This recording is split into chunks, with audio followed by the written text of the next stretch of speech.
Mark Sterling had everything: wealth, power, control, until a stranger burst into his office with 3 little girls and a lie so convincing, it almost hid the one truth that would change his life forever. Mark Sterling was used to quiet power. His office, perched high above the city, was designed to impress without needing to speak: steel, glass, and rich wood, minimalist but commanding. People didn't raise their voices here. They didn't storm in. Everything in his world happened by appointment, by approval, on his terms. That's why, when the door burst open mid-morning and a woman he didn't recognize marched in, dragging 3 little girls behind her, Mark didn't know what to react to first: her audacity, her anger, or the way the girls looked like they'd stepped out of someone else's life entirely. The woman was unkempt but bold. Her black hair hung in tangled waves, and her dark eyes locked onto Mark like he owed her something. She wore a jacket too thin for the weather and carried a worn-out bag that looked as exhausted as she did. The girls behind her stood silently. They were around 6 years old, maybe younger, and they looked so much alike it was impossible to ignore: triplets. All 3 had soft blonde hair, large blue eyes, and pale pink jackets that didn't quite match but tried to. "You don't get to ignore us anymore," the woman snapped. "These girls are yours, Mark. I've had enough. It's time you take responsibility." Mark stared at her, completely still. His assistant had frozen in the doorway behind them, horrified. He looked from the woman to the girls and then back again. "I'm sorry, who are you?" he asked, his voice low and controlled. "You don't remember me?" "Typical," she said bitterly. "My name's Carla. We met years ago. Had a thing. You left." "I didn't." She gestured dramatically toward the children. "These are your daughters. Triplets. I've raised them alone for years. But I'm done. You're rich. You can afford to help now. And I'm not leaving until you do." Mark blinked. He couldn't remember a Carla. He remembered many women, short connections, fleeting encounters, none that had led to anything real. He looked again at the children. Their blue eyes stared back at him, wide and quiet, their expressions unreadable. And suddenly he felt something shift deep in his chest. Still, his logical mind kicked in. "If what you're saying is true, we'll take a test. That's the only way to verify anything." Carla crossed her arms. "Fine. But you're paying for everything. I've had enough years of struggling alone." He buzzed his assistant. "Arrange for a paternity test immediately. Get legal on standby." Carla smirked. "You'll see. They're yours." The girls hadn't spoken a word. They stood close together, shoulder to shoulder, as if holding each other up. Mark noticed how one of them was clutching a small stuffed rabbit. The middle one had her eyes fixed on his desk. The third, the smallest, was staring straight at him. There was no fear in her gaze. Just something careful, something searching. He told Carla to wait in the lounge while the girls stayed in the care of his assistant. As she left the office with visible frustration, Mark sat back in his chair and exhaled slowly. His heart was pounding in a way it hadn't in years. He didn't know who these children really were. But something about them felt painfully familiar.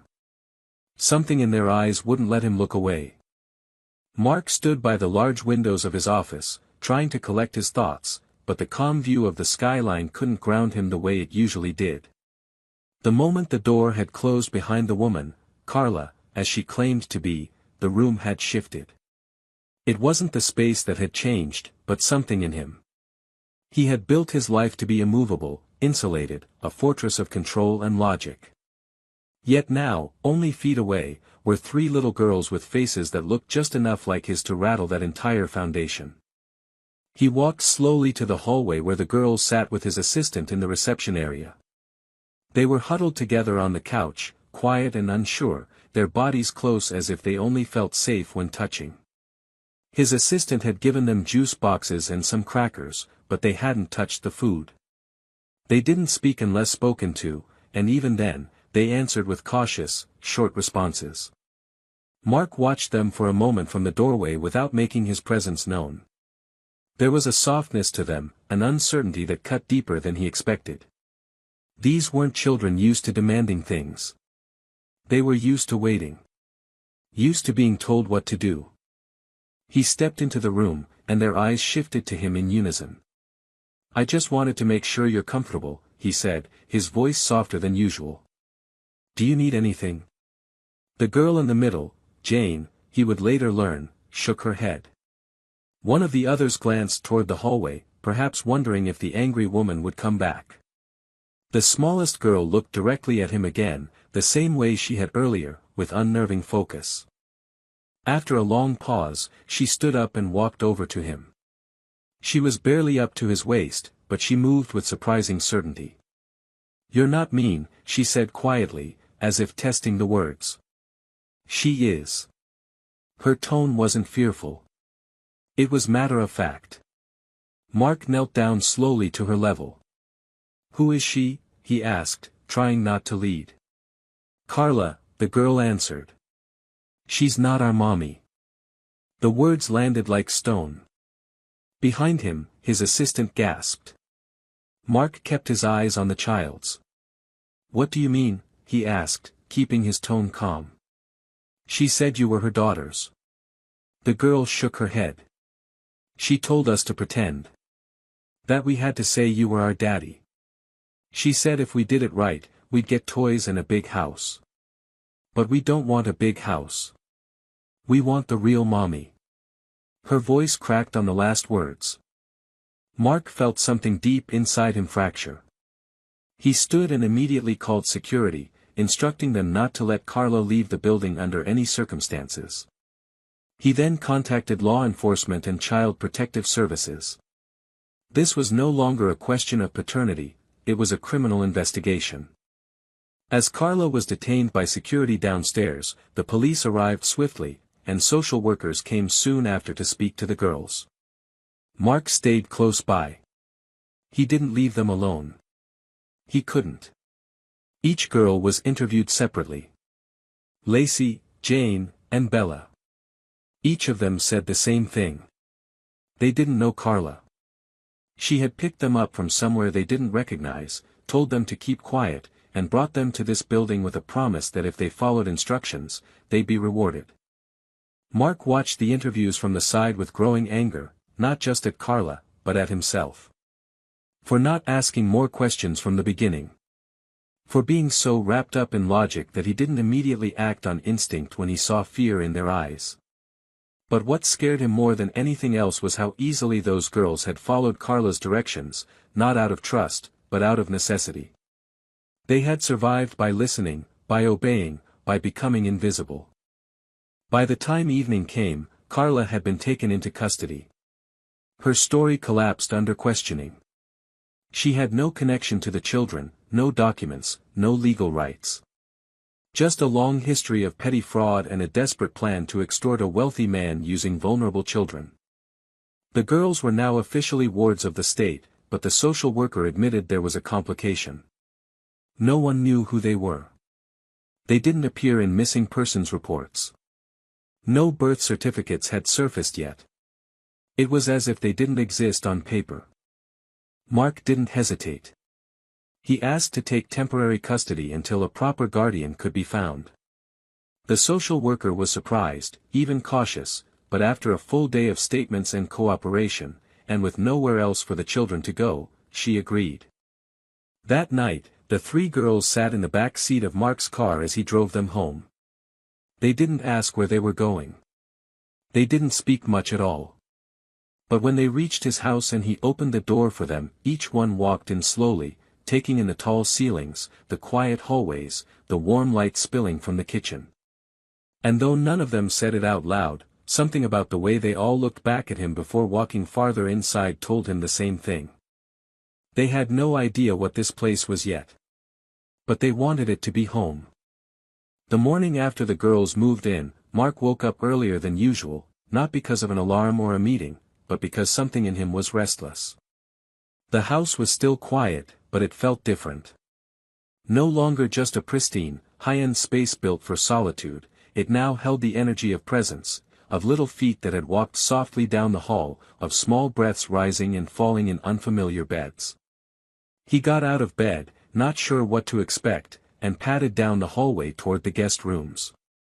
One door was cracked open, and inside, he saw all three girls curled up in the same bed, tangled together beneath a thick blanket. The nightlight glowed beside them, casting soft shadows on the walls. They looked peaceful, but not entirely relaxed, like they had learned to sleep light, always ready to run or wake if something went wrong. He quietly backed away and went to the kitchen, unsure of what to make but feeling like he should try something.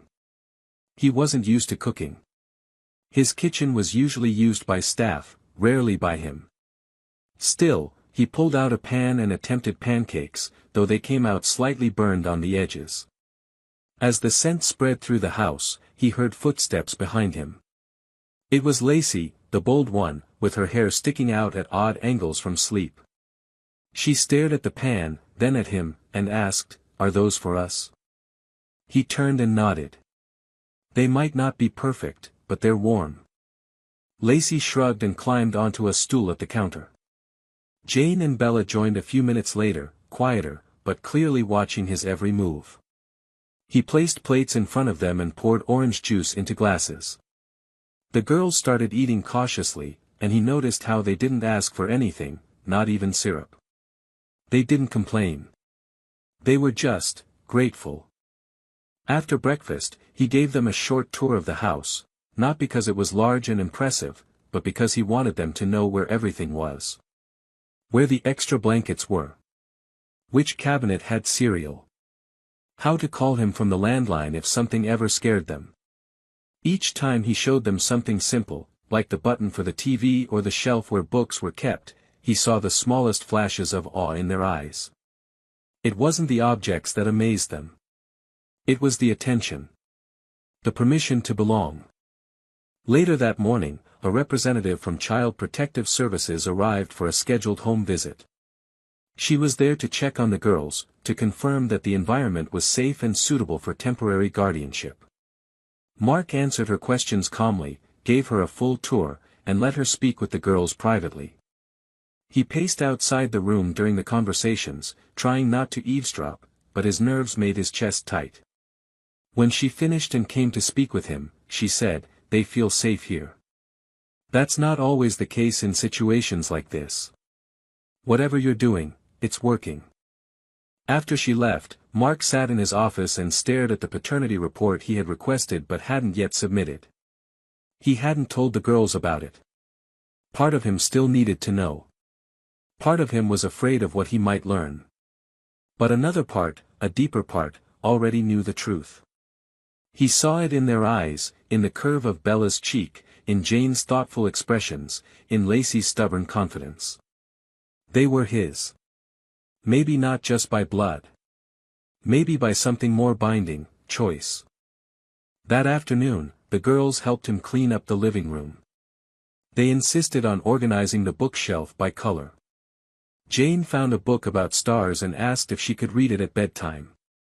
That night, when they lay down, he sat at the edge of the bed and read slowly, his voice even, watching as their eyes began to droop.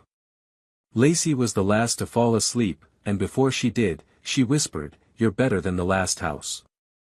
He looked at her and asked gently, "What do you mean?" She blinked slowly. "We were in a place before. Lots of rules. They yelled a lot. But no one ever tucked us in there."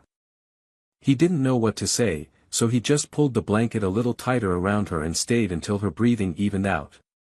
After they were asleep, he sat alone in the hallway outside their door for a long time. He didn't scroll through his phone. He didn't check emails. He just sat there, grounded by the silence, listening to the sounds of a house that finally felt like it had a heartbeat. The next few days settled into a strange, beautiful routine. Mark, once known for his calculated mornings and back-to-back meetings, now found himself waking up to the sound of soft footsteps and quiet giggles from the hallway. The girls were still careful, still testing the space, but every day they grew a little more open, a little more trusting. He noticed it in small things, how Bella started humming while brushing her teeth, how Jane began leaving her drawings on his desk, and how Lacey no longer followed him silently but asked questions, dozens of them, about everything. Mark found that his work mattered less now. He cancelled unnecessary meetings and delegated tasks he once refused to let go of. His team was confused, some even concerned, but he didn't care. He didn't explain. All that mattered to him was that 3 little girls were in his house, calling it home in their own quiet way, and he wasn't going to let them down. One afternoon, after lunch and a messy art session that ended with glitter all over the kitchen table, Mark sat with the girls in the living room. Jane was drawing in her notebook, Bella was curled up with a stuffed animal, and Lacey was flipping through a book she couldn't quite read yet. Without looking up, she asked, "Are we going to stay here forever?" The question hit him like a stone, because he had been thinking about the same thing. He set his coffee down and leaned forward. "Do you want to stay?" he asked. Lacey shrugged, but Jane spoke softly. "It's the first place we don't feel like we have to be quiet all the time." That night, after the girls had fallen asleep, Mark sat at his desk with the DNA test kit still unopened in front of him. He'd been avoiding it, telling himself it didn't matter, that he didn't need blood to know what he already felt. But something about that question, "Are we going to stay forever?" made him realize that even if it didn't change how he saw them, it might help protect them. Legally. Permanently. He opened the kit and followed the instructions carefully. Swabs, labels, envelopes. It was strange to reduce something so emotional to a clinical process, but he did it. He scheduled the drop-off for the next morning and went to bed later than usual, staring at the ceiling, wondering what the girls would think if he ever told them he had doubted. Not them, but himself. The next day, while the samples were being processed, he took the girls on a small trip. It wasn't extravagant, just a visit to the Children's Museum across town, followed by ice cream and a long walk through the park. He watched as they ran through the interactive exhibits, chasing light displays and laughing in a way that made strangers smile. A woman passed by and said, "You have beautiful daughters." He started to correct her, but stopped. "Thank you," he said instead, and it felt right. On the way home, they all fell asleep in the car. He didn't turn on music. He drove in silence, letting the sound of their quiet breathing fill the space. When he pulled into the driveway, he didn't wake them right away. He just sat there, watching their peaceful faces, trying to understand how he had lived so many years without this. That evening, he received a call. The test results would be ready by the next morning. He thanked the lab technician and stood in the hallway, staring at the photos Jane had taped to the wall, crayon drawings of the 4 of them together, stick figures with big smiling faces and a house in the background. One of the figures was taller, with a tie and a coffee cup. It was him. Underneath it, she had written in uneven handwriting, "Our dad." He didn't need the results to believe it anymore. But he knew they were coming. And whatever they said, he had already made his decision. He was staying. They were staying. And he would fight to make it forever. The DNA results arrived early the next morning, delivered in a sealed envelope by a courier who had no idea what he was carrying. Mark held the envelope for a long time before opening it. It felt too light for how heavy it truly was. The girls were still asleep, the house quiet, and the morning sun had just started to peek through the windows.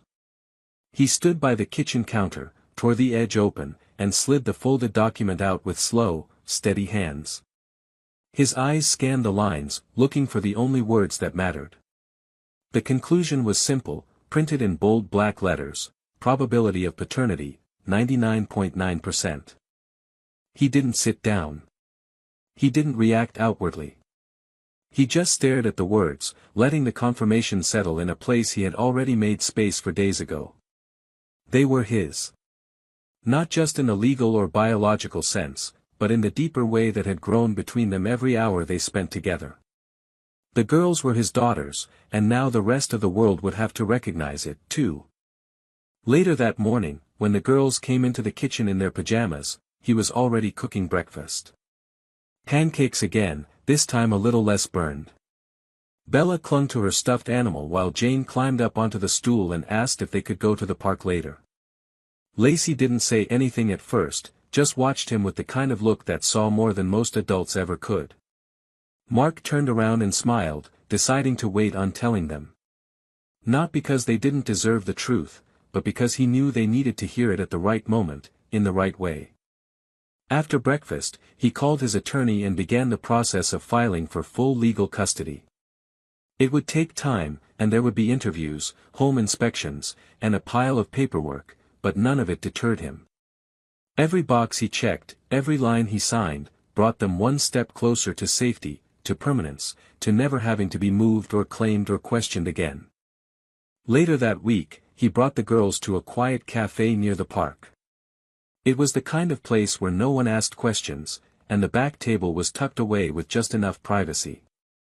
They sat with hot cocoa and muffins, the girls giggling and chatting about the museum they wanted to visit next.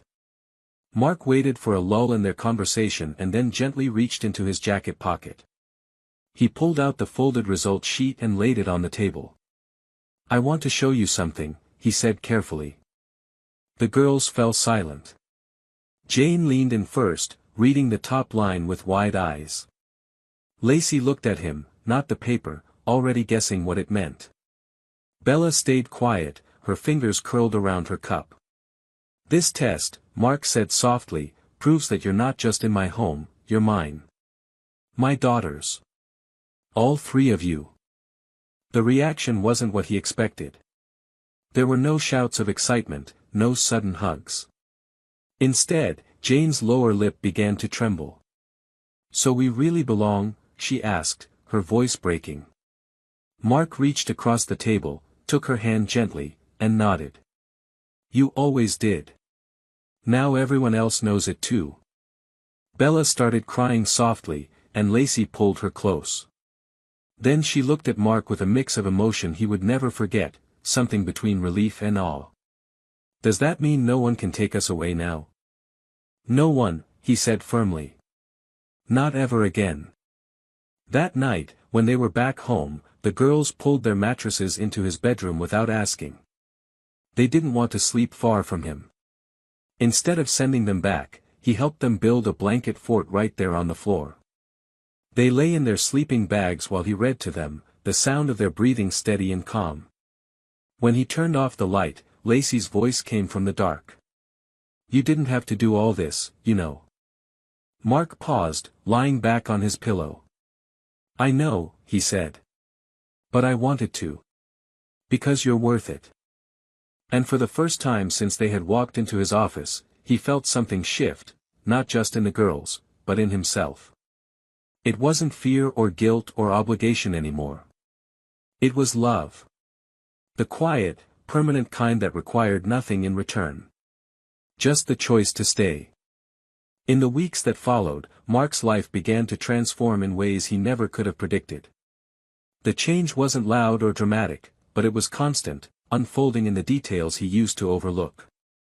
His mornings no longer began with stock reports and black coffee but with hairbrushes tangled in curls, cereal debates, and the sleepy shuffle of three girls deciding who got to sit next to him at breakfast. The penthouse, once a model of luxury and order, now looked like a home lived in by children, crayon drawings taped to the refrigerator, a growing collection of shoes scattered near the entryway, and tiny socks hiding in the corners of the couch cushions. Mark had expected chaos, and there was plenty of it, but what he hadn't expected was the quiet joy that came with it.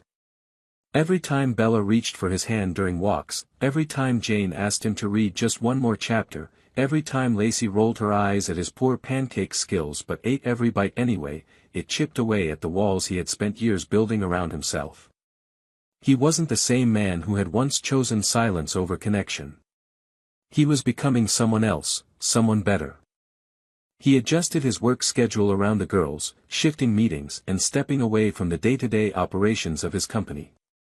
It startled some of his colleagues, confused others, but Mark didn't feel the need to explain. He had made millions, negotiated some of the biggest deals in the industry, and yet none of that compared to watching three children fall asleep knowing they were safe. He was no longer living for the next big acquisition. He was living for bedtime stories, school drop-offs, and surprise hugs from girls who had finally started calling him Dad without hesitation. The process of gaining full legal custody was underway. Social workers made their visits, neighbors provided character references, and Mark submitted every document required without complaint. At one point, a caseworker asked him directly why he was doing this. His answer was simple: because no one else will ever love them the way I do. And it was the truth. He began to learn more about the girls, not just their habits or preferences, but their fears, their memories, their stories. Lacey had trouble sleeping through the night and often wandered into his room just to make sure he was still there. Jane was deeply curious and loved astronomy, often reading books far beyond her age level and asking questions he couldn't always answer. Bella was quieter than the other two, but deeply empathetic. She noticed when he was tired, when someone was sad, and offered small comforts, a drawing, a whispered joke, or simply sitting beside him in silence. One night, as he tucked them into bed, Bella pulled a folded piece of paper from beneath her pillow. She handed it to him with a shy smile. It was a drawing of their family, four stick figures standing in front of a house. Above them was a sun, too big for the sky, and under the picture were the words, "We belong." Mark stared at it for a long time, his throat tightening, and then kissed the top of her head. "You always did," he whispered. Later that same week, the girls' school hosted a family breakfast event. Mark hadn't planned to go at first. He assumed it was something other parents attended, the kind who packed lunches with handwritten notes and knew how to braid hair in perfect symmetry. But the girls begged him to come, and so he did. He wore jeans instead of a suit, helped the girls find their classroom, and sat with them as they proudly introduced him to their teacher. Other parents watched curiously, and he heard one whisper, "That's Mark Sterling, isn't it?" but he ignored it. He was too busy listening to Bella read aloud, too focused on helping Jane glue glitter stars to a construction paper moon, too proud when Lacey announced, "This is my dad," as if it were the most obvious truth in the world. That night, as they all sat curled on the couch under one blanket watching a movie, Mark realized he didn't feel like he was filling in for someone else or pretending to be what he wasn't. He felt whole. He had given them a home, but they had given him something greater, a reason to live beyond himself. The man who once measured his life in profit margins and performance graphs now measured it in bedtime kisses and the sound of little voices yelling, "Dad," from across the room. And for the first time in his adult life, Mark Sterling no longer felt alone. It happened on an ordinary Thursday afternoon, the kind of day Mark had come to cherish. The girls were at school, he had just finished a video call with his legal team regarding the custody process, and the house was unusually quiet. He had just started to make himself a late lunch when the doorbell rang. Expecting a delivery, he answered casually, but the man standing on the other side of the door was not a courier. He was tall, unshaven, with hard eyes and a smile that didn't reach them. He wore a faded jacket and held a thick envelope in one hand. Mark knew instantly that something was off. The man introduced himself as Raymond Carter. Mark had never heard the name before. The man's tone was too casual, like he was testing the ground beneath him. Then he said something that shifted the air in the room. "I'm here for my son. I heard you've been keeping him." Confused, Mark raised an eyebrow. "You're mistaken. I don't have a son." Raymond smiled slightly. "Not the way you think. But I think we both know you've got 3 girls in this house, and one of them came from a woman I knew real well. Rachel. The youngest one. Bella. She's mine." Mark's stomach turned. Rachel. That was the name he had read in the letter from the woman who worked at the shelter, the girl's biological mother, now gone. He had assumed she had no living family. This man hadn't been mentioned. There had been no record of a father listed.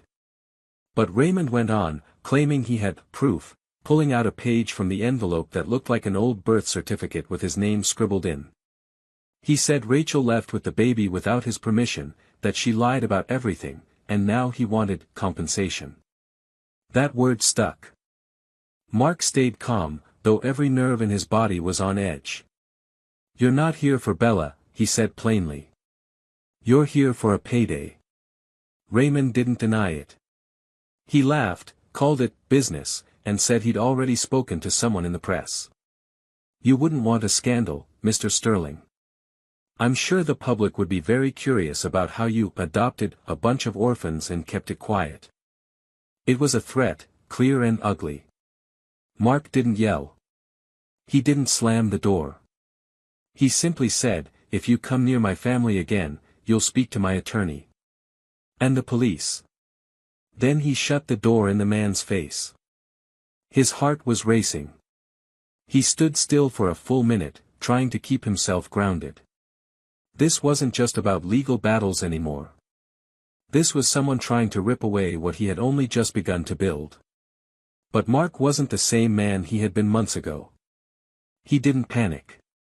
He picked up the phone, called his lawyer, and explained everything. Within 48 hours, restraining orders were filed. Security around the property was tightened. Mark informed the social worker and the judge overseeing the custody petition. His team dug into Raymond's past and found a history of arrests, unpaid debts, and no actual documentation of paternity. What he did have was a pattern. He had pulled similar stunts with other vulnerable families in the past. And now he had seen a wealthy man and tried to play a dangerous game. Mark didn't tell the girls right away. He didn't want them to be afraid. But that night, when he tucked them in, Bella asked, out of nowhere, "Will anyone ever try to take us again?" Her voice was small, uncertain. He sat beside her, brushing her hair back gently. "No one will ever take you from me," he said. "No matter what it costs me, I will protect you. You're safe here. Always." She nodded but didn't look convinced. And that broke something in him. She had lived too much life for her age, and he hated that she even had to ask. After they fell asleep, he stayed up going over every document, every form, making sure nothing could be challenged. He contacted a therapist for the girls the next day, just in case they ever sensed something wasn't right. He wanted them to have a voice, even if they didn't know how to use it yet. The storm passed faster than he thought it would. With legal intervention and background checks, Raymond vanished as quickly as he had come. But Mark knew this wouldn't be the last test. People saw money, they saw weakness, they saw opportunity. What mattered now was that he remained one step ahead. That he stayed the father the girls already believed he was. And as he watched them play in the garden that weekend, chasing bubbles and laughing under the sunlight, he made a vow in silence: he would never let anything from the past steal their future. Not again. Not ever. Spring arrived gently that year, bringing with it a warmth that seemed to seep not just into the air but into the walls of Mark's home. Everything felt lighter, softer, as if the tension of the last few months had finally begun to loosen its grip. The girls had grown in ways both small and profound. Their laughter came quicker now, louder, unafraid. Their footsteps echoed confidently through the hallways. The once foreign routines of shared meals, bedtime stories, and school mornings had become the very structure of their lives, solid, dependable, filled with meaning. Mark had changed too, though he didn't always notice it in himself. He only saw it in reflection: how his staff no longer knocked before entering his office with personal matters, how he kept a paper flower on his desk that Bella had made, how he missed the sound of their voices even when they were only at school for a few hours. He no longer saw himself as a temporary presence in their lives. He was their father now, not just by DNA or legal decree, but by something deeper.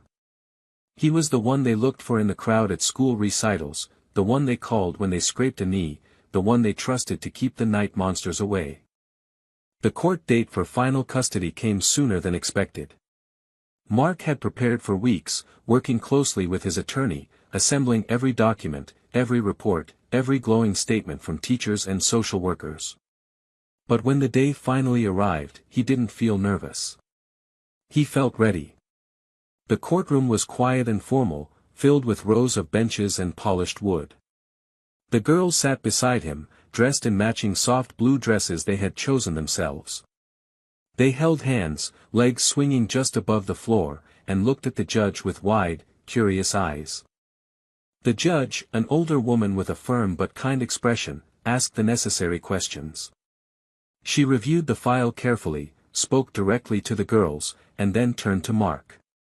"Why do you want to adopt these 3 children, Mr. Sterling?" she asked. Mark didn't look at his notes. He didn't need them. He looked at the girls, then back at the judge and answered, "Because I can't imagine life without them. Because they are my family in every way that matters. And because every child deserves someone who will fight to stay, no matter what." The room was silent for a beat, then the judge smiled and gave her ruling. The adoption was finalized. They were his daughters. Officially. Permanently. The girls didn't fully understand the legal weight of it, but they knew something important had just happened. Jane whispered, "Does this mean we'll never have to leave again?" And when Mark nodded, all 3 girls wrapped their arms around him at once. Afterward, he took them out for a celebration picnic in the city park. They brought cupcakes, juice boxes, and a blanket covered in sparkles. The girls ran in the grass, took turns climbing onto his back, and made up a song called "Our Forever Dad." Mark lay back on the blanket, watching the clouds drift overhead, and for the first time in years, felt completely still inside. He had spent his whole life chasing control, perfection, prestige. None of it had given him what these 3 small, brave girls had given him in less than a year: purpose, peace, and unconditional love. That evening, at home, Lacey brought out the memory box they had been building together, a collection of drawings, notes, photos, and tiny keepsakes. She added the judge's adoption decree to the top. Jane placed a drawing of their family beneath it, and Bella handed Mark a folded note. He opened it to find just 4 words in careful, uneven handwriting: "You made us whole." He didn't cry. Not then. He just smiled, pulled them into a hug, and whispered back, "You did the same for me." And in that quiet moment, surrounded by the life none of them had planned for but all of them had chosen, they became what they were always meant to be: a family. Whole. Real. Forever. What makes the ending of this story so powerful is its quiet triumph, not the kind built on dramatic twists or grand reveals, but the kind rooted in emotional growth, human connection, and earned love. Mark doesn't just adopt 3 girls, he transforms. He goes from a man who built his world on control and distance to someone who understands that real strength comes from vulnerability, presence, and choosing others over pride. The story doesn't pretend that healing is simple, but it proves that healing is possible when people choose each other, even after pain, even after fear. The girls, too, are more than just rescued children. They are the heart of the story, resilient, wise beyond their years, and quietly courageous.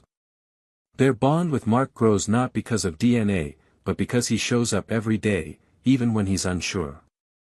And that's what love really is, not perfection, but choice. The ending doesn't just feel happy. It feels earned.